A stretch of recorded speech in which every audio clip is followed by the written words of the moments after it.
kids. They grow up so fast. One day they're taking their first steps, and the next, they don't fit into the tiny sneakers they took them in. You blink your eyes and their princess dress is 2 sizes too small, and their dinosaur backpack isn't cool anymore. But don't cry because they're growing up. Smile, because you can profit off of it. For real, there are a bunch of parents on Depop looking for the stuff your kid just grew out of. Download Depop to start selling. We heard you. 9 years of Bring Back the Snack Wrap, and you've won. But maybe you should have asked for more. Say hello to the Hot Honey Snack Wrap. Now you've really won.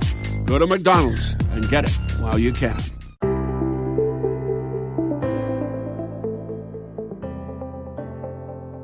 Hello and welcome to the Paddock and the Pavilion, probably the only podcast covering both horse racing and cricket. Today our focus is cricket and the second men's over-70s World Cup, due to be held later this month in New Zealand.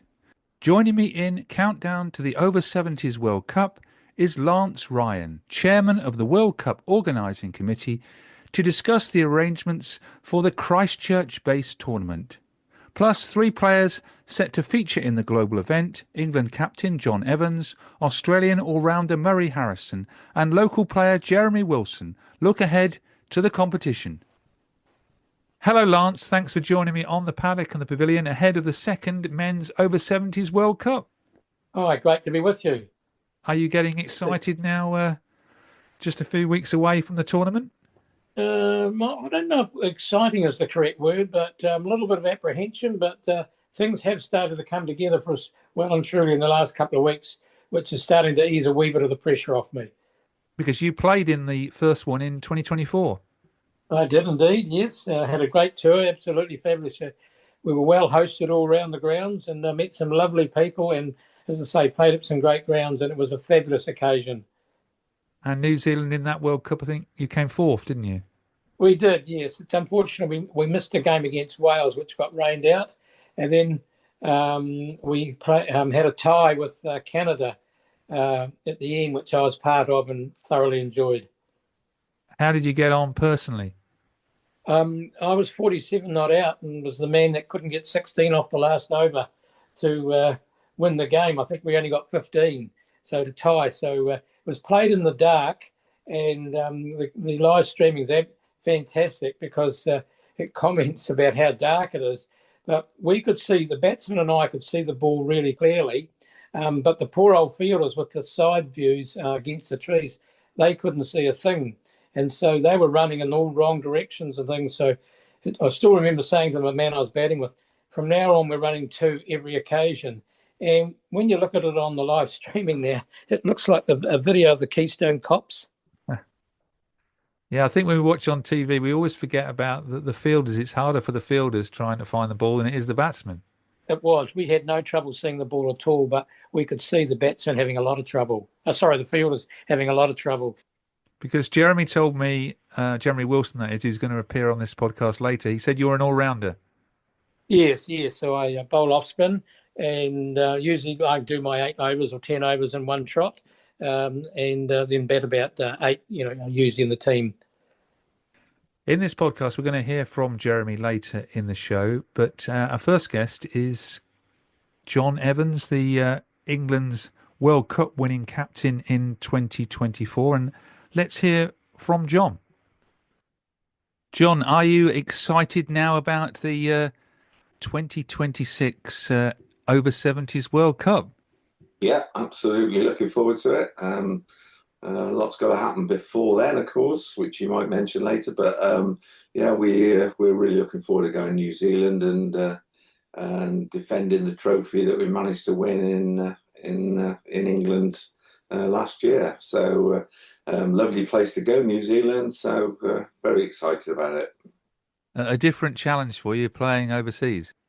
Yeah, definitely. I'm guessing that that'll give other people a bit of an edge. We had the home advantage, which obviously would have helped us, and now New Zealand will have that, and possibly Australia, because it's sort of closer to their season, will possibly have a bit of an advantage. But that's part of the challenge and part of looking forward to it. Really, really excited we all are.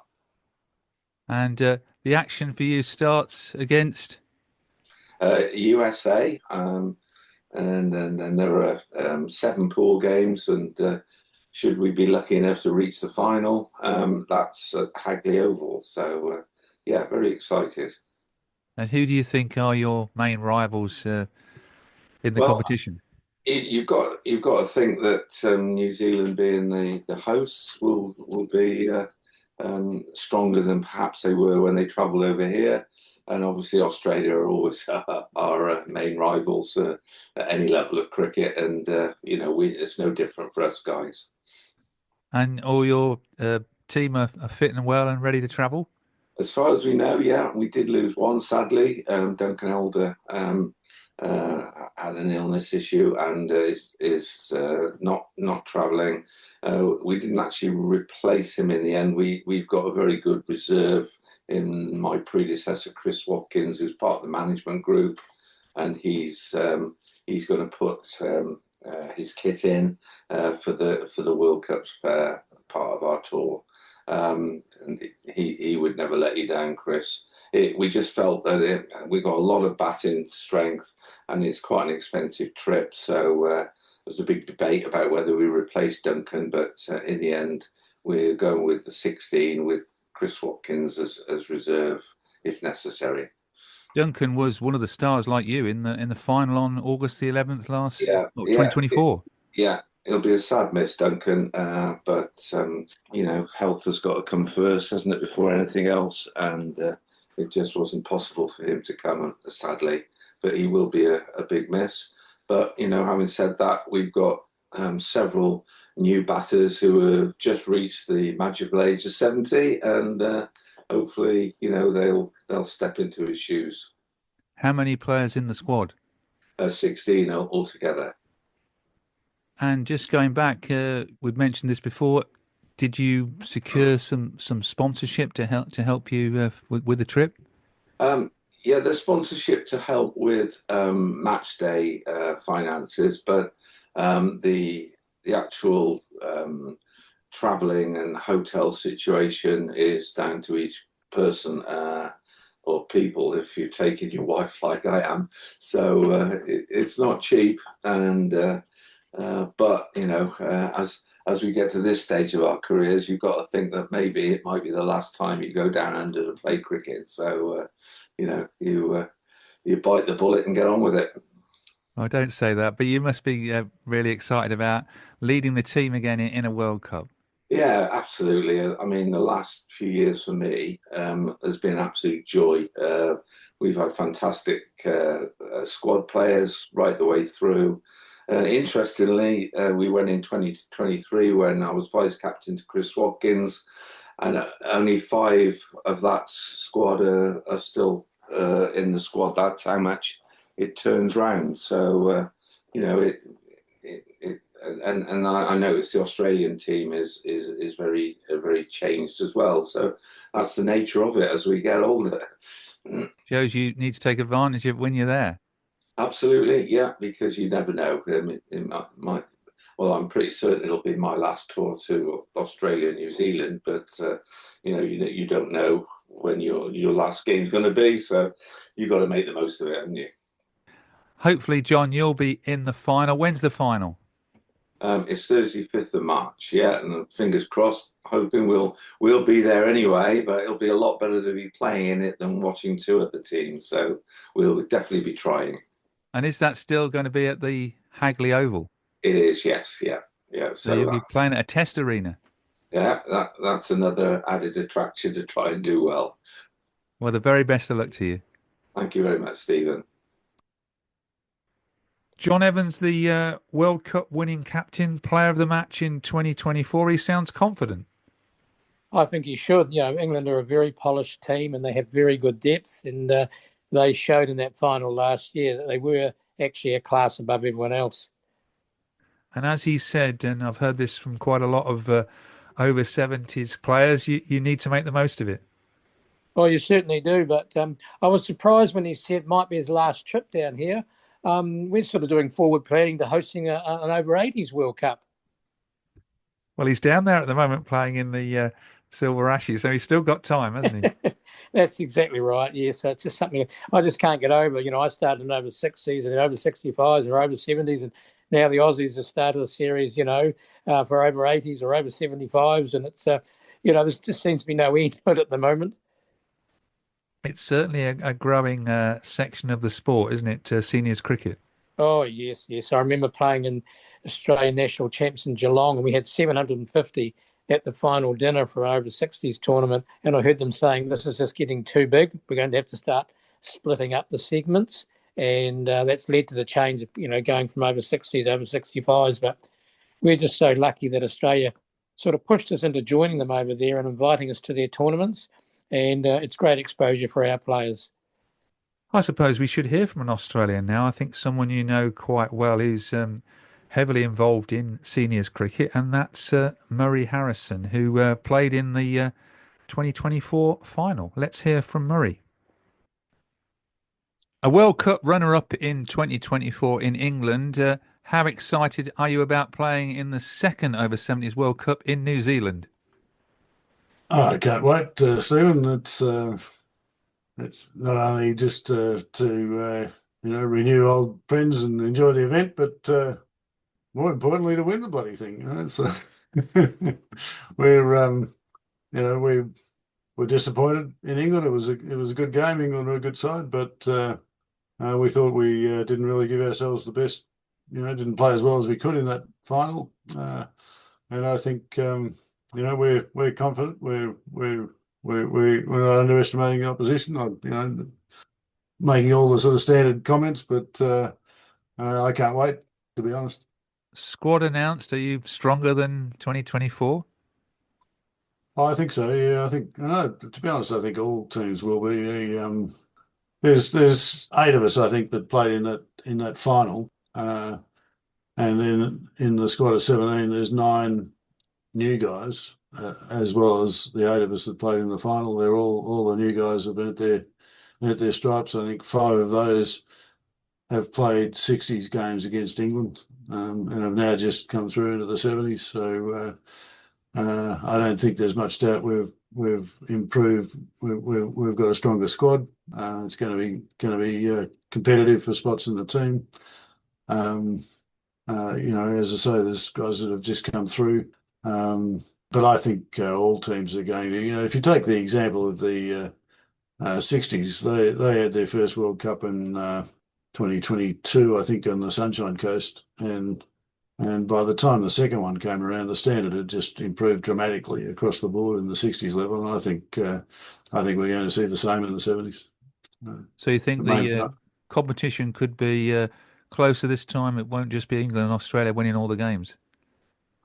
I suspect that's true. England and Australia are obviously going to be the 2 strong teams, but we played a series against New Zealand as a sort of a prelude to the World Cup back in March in Christchurch last year, and we won it 3-0. There's a number. They've picked their squad, and it looks to me like there's quite a few good players that have come into that. I wouldn't underestimate New Zealand. I think they'll be very strong. Canada was a surprising team in England. They played very well. We had a tough game against them. They were third, weren't they? Yeah. Yeah, and I think I don't know I'm not sure if he's playing, but I know they've got Larry Games in their squad this time. So yeah, I heard that from Siva from the Sri Lankan team. He'd heard about Larry Gomes possibly playing. Yeah. Yeah. So Sri Lanka and India obviously. They'll obviously both improve. I think India did some trials in India, which, I think, to be honest, in England they had, a bit of an amateur team of people who could pay for it, and I think they've got their act together a bit. I think we'll wait and see, but I'd be very surprised if the competition wasn't a lot stronger this time. And as part of the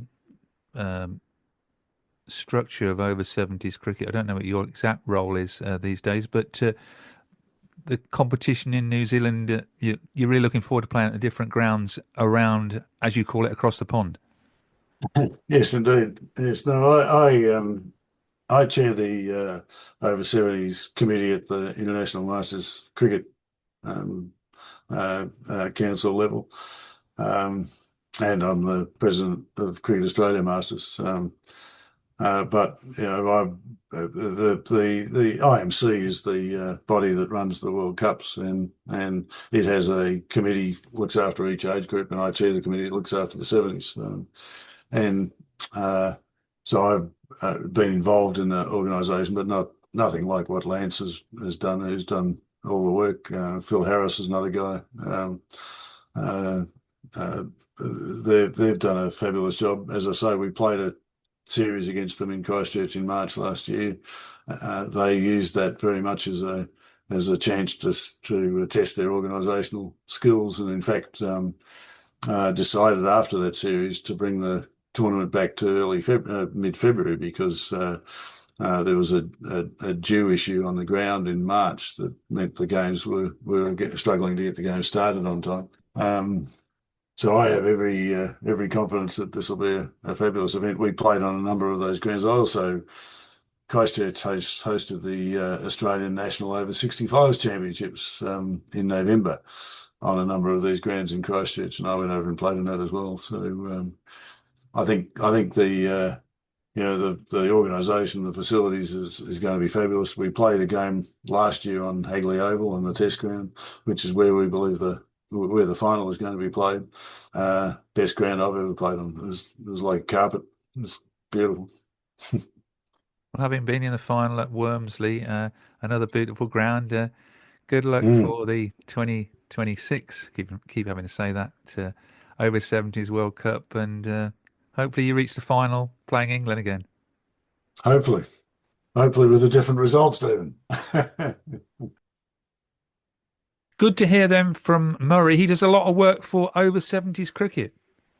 Yes, he's sort of the man that I go to when I've got queries and things, and that always comes back with an answer. And as I say, he's been round the traps enough, so I find that Murray's been a good friend to New Zealand. And is that right? Larry Gomes going to be playing in the over 70s World Cup? It's interesting you should say that, and you've well and truly caught me out, but I had to look up while I was thinking about that, and I see there's a Hillary Gomes in the team, and I think we might have a spelling mistake actually there, because we've heard about this, and Phil Harris said to me, he said, there's a Mrs. Gomes coming, but look at it, I can't see a Larry, and I'm a bit concerned now that he might have snuck under the radar here a wee bit, so I'll be certainly doing some research and correction as soon as I get off this podcast.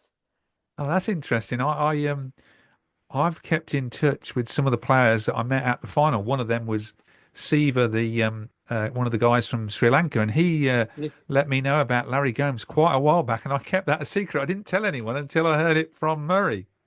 Yes, well, as I say, he's down here in the team list next to Zetton Greaves. You've probably heard of him because he's in his 80s. I'll be fairly certain that we've made there's a sort of a typing error or something similar along the line in translation. But we've got a Hillary Gomes down, so I think he's sneaking in here, under the radar. Just going back to what Murray said, the trial run last year went well. Yes, we definitely found out about the dew problem because we were keen to actually have the tournament late March because we get easier access to grounds. But we soon decided that it was too late because of the dew, but also we wanted to fit in with the New Zealand international schedule. And we do have good friends at Hagley Oval. One of our committee members is the treasurer of the Oval. And we found that the last time we could get on there to play would be the 5th of March. And that's why the schedule. So we actually worked backwards. So we got a chance on the 5th of March to play the final there because 3 weeks later there's internationals on that same ground. So that was our last opportunity. And that's why we chose that tournament final date and then worked backwards from there. Just talking about yourself, how did you get the job as the chairman of the organising committee? Well, yes. Well, I think probably Trevor Thornton talked me into it. He said we should have a go at this World Cup. And we'd run a few tournaments here in Christchurch for the Nationals. And we have good facilities and we have great support from the club. So Trevor and I got together and we were the ones that sort of put the bid in for it. And we've only got a committee of 4, believe it or not. And we've sort of done all the work, but we've got about 25 volunteers that help us. But at times I've wondered why, but I know once it gets underway, I'll be as excited as the players. When did you start planning for the event? Oh, definitely a year ago after we played the Aussies in that 3-test series. It was an idea of mine to bring the Aussies over here, and I made the invite to get them over here because, one, I wanted more competition for New Zealand because I felt we should probably toughen up a wee bit and learn a few things. So 3 of the games we played at was a country one for a bit of hospitality.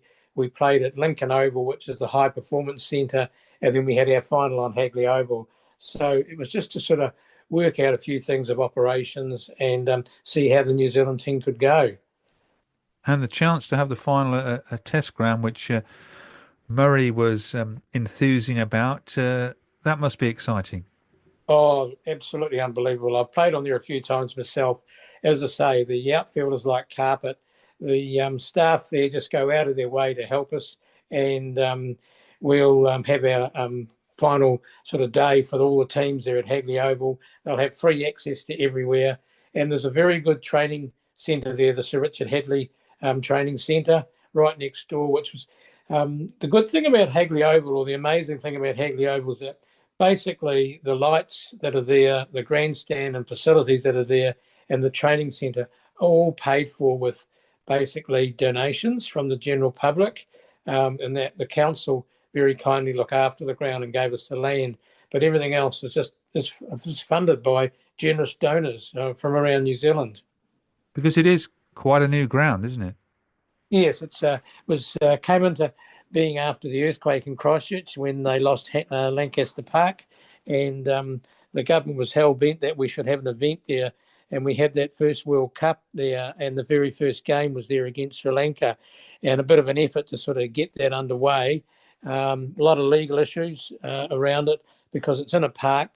I always struggle with it a wee bit because they've played cricket there for 150 years, and then as soon as you want to turn into a test ground, there was a few little bit of opposition which they overcome. And I think people now realise it's a fantastic facility in the heart of Christchurch. And you said off air that you sometimes walk to Hagley Park. Yes. One of the main suburbs in town it's really central, as I say. It's 20 minutes for me to walk from my house to there, so I can walk down there. You don't have to worry about parking. Originally, parking was going to be an issue, but I see 10,000 people turning up there, and everyone seems as happy as Larry and makes arrangements. So, and the main CBD is only 10 minutes walk from Hagley Oval. So, if you don't like what's on at the Hagley Oval, you can always wander into town and get a coffee or a beer just down the road, sort of thing. So, great facility, and well done to the people who put it all together. One of the people who want to be there on the 5th of March is Jeremy Wilson, one of your players, and I caught up with him a couple of weeks ago.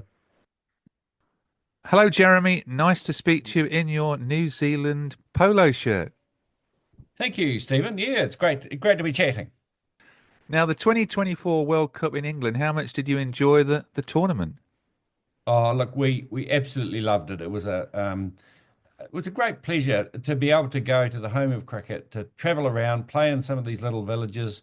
We became friends with some of the local villagers. They were thrilled to bits to have in one place. They said, "Oh, we've never had an international team play at our venue." And I said, "Oh, settle down. We are over 70s, you know." "No, this is the first time." And half the village turned up. It was absolutely fantastic. We loved it.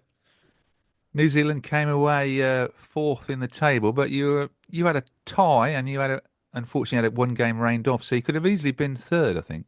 Yes, and I look, when you consider we had 17 players to pick from to go to England, and that part of that was because 70s is very new here, but also it was quite an expensive tournament to go to, 3 weeks for accommodation and travel and so on. So we didn't have many, and of course we came up against the two biggies of over 70s cricket, which are England and Australia, who have a far bigger pool to select from. But at the end of the tournament, I went to Sterling, who's the chair of IMC, and said, "Look, have you got a venue for the next World Cup?" And he said, "Well, we're looking at our options now." And I said, "Look, I can tell you now that we'd be very pleased to host it." We put in an application to IMC and we're accepted. And I just felt that there's a couple of issues. One, we thought we could put on a really good tournament, and it would give us an opportunity to get a wider player base. And since then, our 70s cricket has grown. We've got more teams involved, more players to pick from, and we think we'll be able to give ourselves a far better showing. So coming to England, playing in England, watching the final at Wormsley on that glorious sunny day, gave you and the New Zealand authorities the idea to host the 2026 event. Exactly, and we can't quite match Wormsley, but we've booked the Hagley Test pitch and oval for our final, and then we're going to give the teams the opportunity to play all around the Canterbury province. So they'll get a really good experience, and the clubs and the venues that we've booked are very much looking forward to hosting some of the international teams. So what do you think then are the chances for the New Zealand team in 2026? On one condition, that you don't keep this bit of footage and play it back to me later.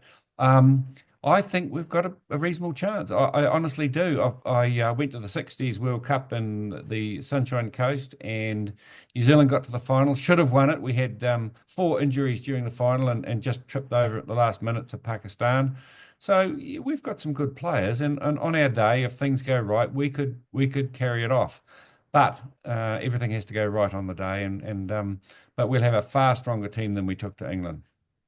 Is that because, say, cost-wise, it's and the time off to actually go to England? Yeah, two things. One is that there's a lot more players available who were cost precluded them from going previously. And then secondly, we've got several players who've turned 70 since that World Cup who are now eligible. Sadly, one of those who was available right up until the last minute was Bruce Edgar, an ex-Test opener who plays club cricket, was keen to play, but his lovely wife booked him on a cycle tour that he can't get out of. Oh, that's bad planning, isn't it? You have I think you just move on, don't you, Bruce? I think you just say, sorry, love, you're on your own. I'm playing cricket.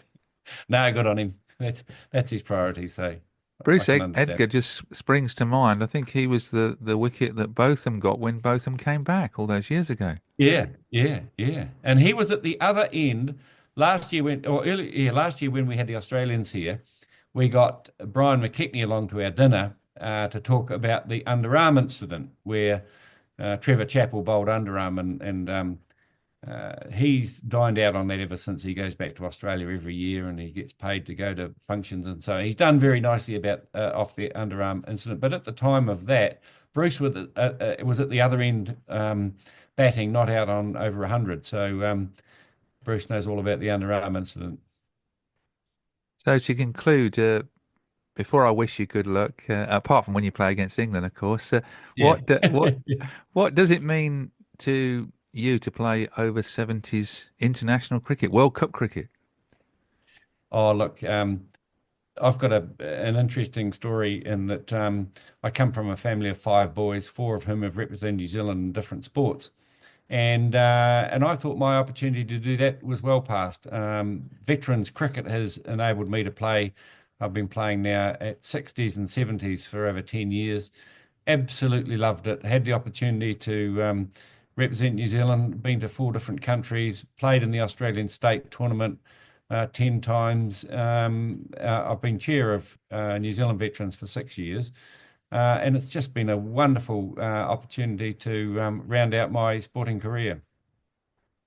Well, thank you, Jeremy, for joining me. I hope it goes well for you. I hope it goes well for New Zealand cricket in the second over 70s World Cup in New Zealand. Thanks, Stephen. Lovely to talk to you. Where's your playlist taking you? Down the highway? To the mountains? Or just into daydream mode while you're stuck in traffic? With over 4,000 hotels worldwide, Best Western is there to help you make the most of your getaway, wherever that is. Because the only thing better than a great playlist is a great trip. Life's the trip. Make the most of it at Best Western. Book direct and save at bestwestern.com. This episode is brought to you by State Farm. Listening to this podcast? Smart move. Being financially savvy? Smart move. Another smart move? Having State Farm help you create a competitive price when you choose to bundle home and auto. Bundling, just another way to save with the Personal Price Plan. Like a good neighbor, State Farm is there. Prices are based on rating plans that vary by state. Coverage options are selected by the customer. Availability, amount of discounts and savings, and eligibility vary by state. Lance, before we talk about New Zealand's chances and other teams' chances in the second over-70s World Cup, can you let listeners know a bit more about the format, dates, and the teams that are competing?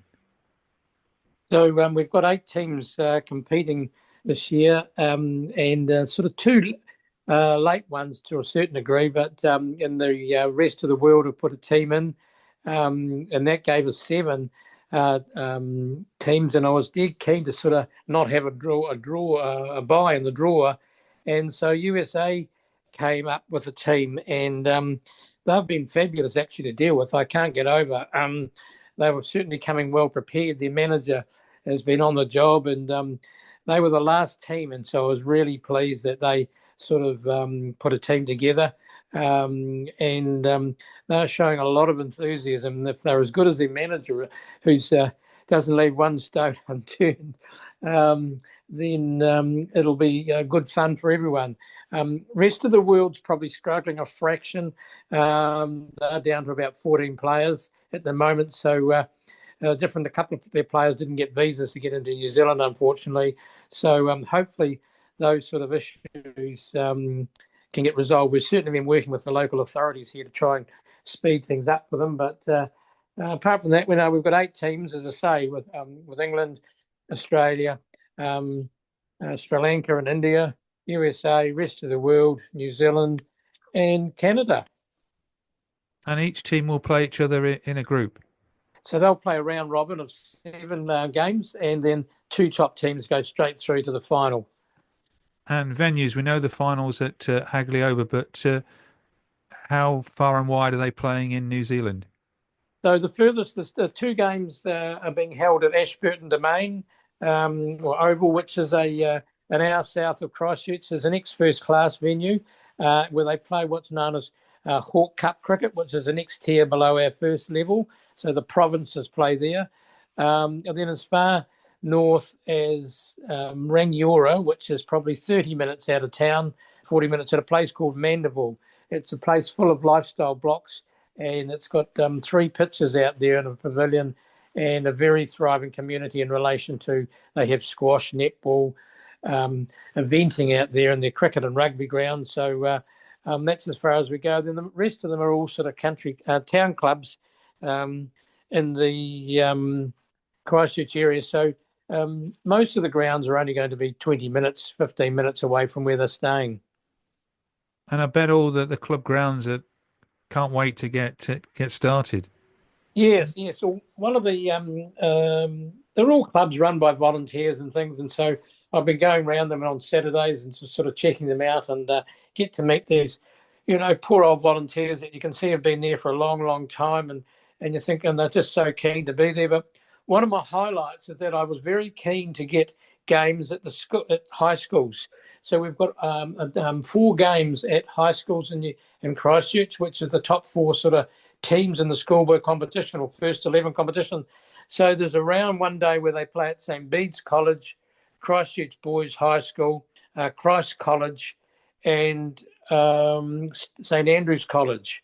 So they're very strong first 11s, and they'll play on lovely grounds there with the backdrop with the schools. And how many overs are the matches? 45 overs per game. And that's maximum 9 overs a bowler, I guess? Yes, that's right. And 50-metre boundaries. So the big thing is to make sure the clubs don't leave their, club boundaries out at 70 metres over the weekend, and to get them to bring all the ropes in. So I've got a man specifically designed to go around and check all the grounds at the boundaries of 50 metres before we start. And do you have power plays?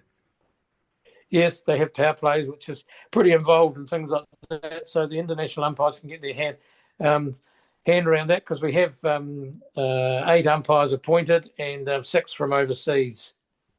Yeah, it's easy to forget all the other things you've got to organise, like umpires, scorers, all the groundsmen at the clubs and all the volunteers involved in a tournament as large as this. Yes, and don't forget one big thing that I've never seen so many dietary requirements in all my life. So New Zealand is my favourite team. They don't have one dietary requirement, but most other teams have basically, 10 or 15 different no pork, vegetarians, no pork or beef, as I say, halal meat. There's a whole range of things there that we've never ever come up with before to such an extent. But I must say that when I took all the schedules off to the caterers, no one batted an eyelid and just said, so they're obviously used to it, and I'm just a wee bit out of touch with the way the world operates. And when does the action start? I know the final's on the 5th of March. When does the action start? So the opening function is at Mona Vale Gardens. It's an historic place in Christchurch where the Avon River trickles through. For us, an old building is 120 years old in New Zealand, and there's a homestead there, and we're having an outdoor function which will have live music. We'll have a few speeches. It's a roam under the trees in the garden, a couple of speeches to open the tournament, and then we'll kick it off with something just different that's never been done before, and then the tournament will be all go. And when's the first match played, and who's playing in the first match? So they all play on each day. So the first match is on Wednesday, the 18th of February. We've got Sri Lanka versus Canada at Burnside Park, which is out by the airport. We've got Australia playing India, which is at Burwood Park, which is on the east of Christchurch, about 10 minutes out of town. We've got England versus USA playing at Sydenham Park. That's Stephen Fleming's home club. And we've got rest of the world versus New Zealand at Mandeville Park, which is probably the home of Peter Fulton. So it's a busy start to the tournament. Yes, it is. Good thing about this tournament format is that they play one day, then rest one day, play one day, rest one day. So it gives us a break in between. But having played in one of these tournaments before and being a reasonably fit man, you do actually need the day off, especially as the tournament gets on to 2 or 3 games in. So play day, rest day is a good format. I can quite believe that, but you have got reasonably big squads, haven't you, during the tournament? Yes, most teams have come with 16 or 17 players for the tournament sort of thing. So that makes a big difference. And so believe it or not, no matter how fit you are, you do need a break at some stage. Now, Jeremy was quite confident about New Zealand's chances, but no Bruce Edgar.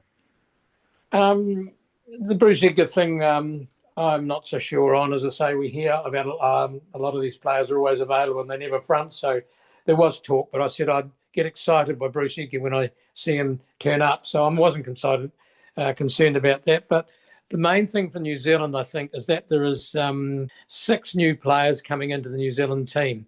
So that basically means they just turned 70 or will be 70.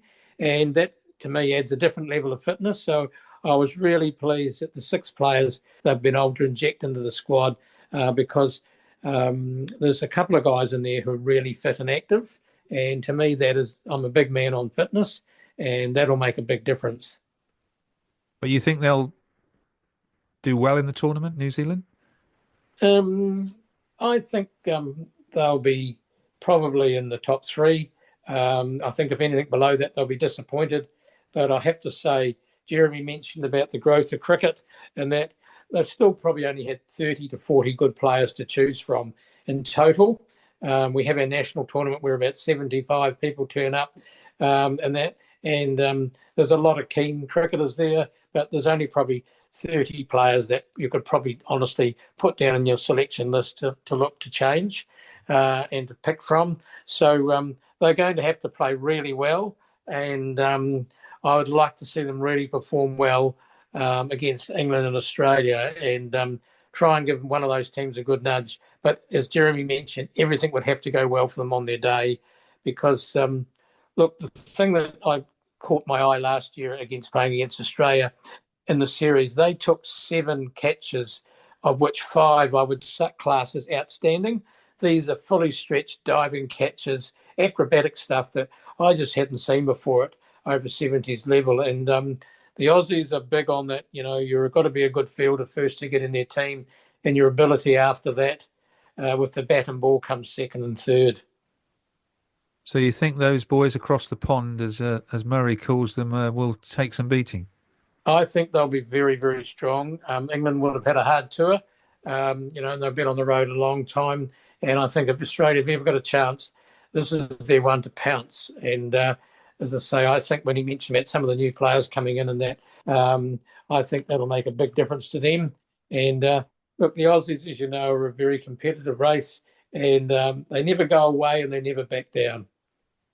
On a wider point, what will success mean for New Zealand cricket at the second over 70s World Cup? A success for me will be that one, the weather plays its part. Two, the live streaming and commentary works well. Everything else I'm quite relatively confident about, but live streaming is something new to us, and we're hoping to sort of live stream basically 80% of all the games, and with a round of the games one day having a commentary as well. So that to me would be success. I'll be running around all the grounds, just making sure that the match managers have got things under control. So I just think that live streaming and the weather would be the two key things for me to call a successful tournament. The players will make the rest of the tournament. They'll be fantastic. And if I can give them a good time here, the committee's done a lot of work. I've got some people here that are just real beavers. So as I say, we're very keen that things kick into life and that they go away having a memorable time in Christchurch. Well, live streaming will be fantastic. It was on in England, but if you get some commentary as well, it'll be even better. Yes. We've got a man lined up called Malcolm Ellis, who used to host a radio show here for 20 years, a sports program. He's all keen to do it, but it's certainly a challenge, and it's an area that my committee and I have never worked before, but a lot of the clubs have given us their gear to do live streaming, and Envy Play, who we're using for the scoring system, they've also helped us. So I've got another meeting this week to try and tie all those loose ends up, and hopefully we'll have our commentary team and comments people in play. With the commentary, we'll be expecting and hoping that each of the teams will send a couple of players over in shifts, during the day, just to add a little bit extra. And just so it doesn't make a difference if you can get that live commentary in place. That all sounds good, and great to get input from some of the players who are playing in the tournament. Yes. Well, I'll be able to say, there's Larry Gomez, and I'll say, yes, news to me, and look at him, he's on 68 epithet. So little things like that, it does make a difference to have the names identified and things like that, and you then get a chance to sort of follow them through the tournament, and as I say, the word soon gets round. I remember when we came up against Canada and England, they said that one of their batsmen, was the leading top run scorer for the tournament, and we were pretty chuffed to get him out for about 15. But he did look a lovely batsman. I can't recall his name, but he was a lovely player. Just his style, and he looked about 30, but he was actually 70. Well, live stream will really help promote and generate more interest in over 70s cricket. Yes, we just think that too. And we're also going to try and insert a video of Christchurch in New Zealand during the lunch break rather than just have it blanked sort of thing and that. But this live streaming has got me thinking a lot now that we should be doing that at all our tournaments in New Zealand.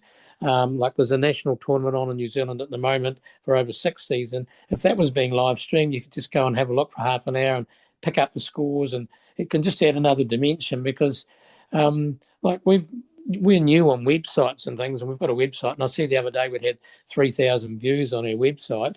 So that's good. And we've got Instagram and Facebook, which is all new to us, but we've hired a young fella to do all that for us. So I think we could, the whole country and corporation of veterans cricket around the world, we could take this to a new level. And as players drop off, they can still maintain their interest worldwide.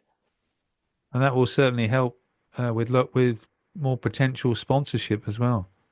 Yes, that coming down to there. We've got two good sponsors that have come on board for us. It's the Christchurch Casino is very keen to support us.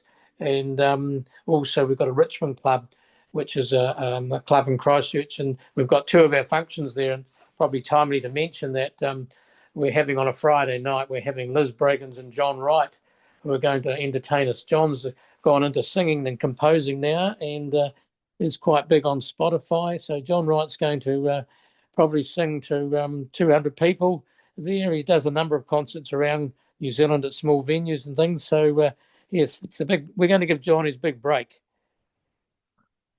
Oh, that sounds fantastic. The very best of luck, Lance, for the second over 70s World Cup in New Zealand. You're going to be a busy man for the rest of February and probably the rest of March, tidying everything up as well, I think. Yes. So no, once we get into the tournament and such and meet the players at the airport, we'll do all that. And as I say, see them to their hotels. And then you get to know these people, and I'll know a lot of them, from my last World Cup. But I just want to make their time here as enjoyable as possible, and I think we've got the team to do that and send them away with the happy memories of New Zealand. And it's a shame only 2 teams can make the final, but the other teams they'll have their little mini finals and they'll have their target teams. So if we can make that a good day for them, it'll be fantastic. Thanks very much for being on the Paddock and the Pavilion, and good luck for the tournament. Thank you, Stephen. Great to hear from you. Monster Energy. Everybody knows White Monster Zero Ultra. That's the OG. It kicked off this whole zero sugar energy drink thing. But Ultra is a whole lineup now. You've got Strawberry Dreams, Blue Hawaiian, Sunrise, and Vice Guava. And they all bring the Monster Energy punch. So if you've been living in the white can, branch out. Ultra's got a flavor for every vibe, and every single one is zero sugar. Tap the banner to learn more. New year, new me? Cute. But how about new year, new money? With Experian, you can actually take control of your finances. Check your FICO score, find ways to save, and get matched with credit card offers, giving you time to power through those New Year's goals you know you're going to crush. Start the year off right. Download the Experian app. Based on FICO score rate model. Offers and approval not guaranteed. Eligibility requirements and terms apply. Subject to credit check, which may impact your credit scores. Offers not available in all states. See Experian.com for details. Experian.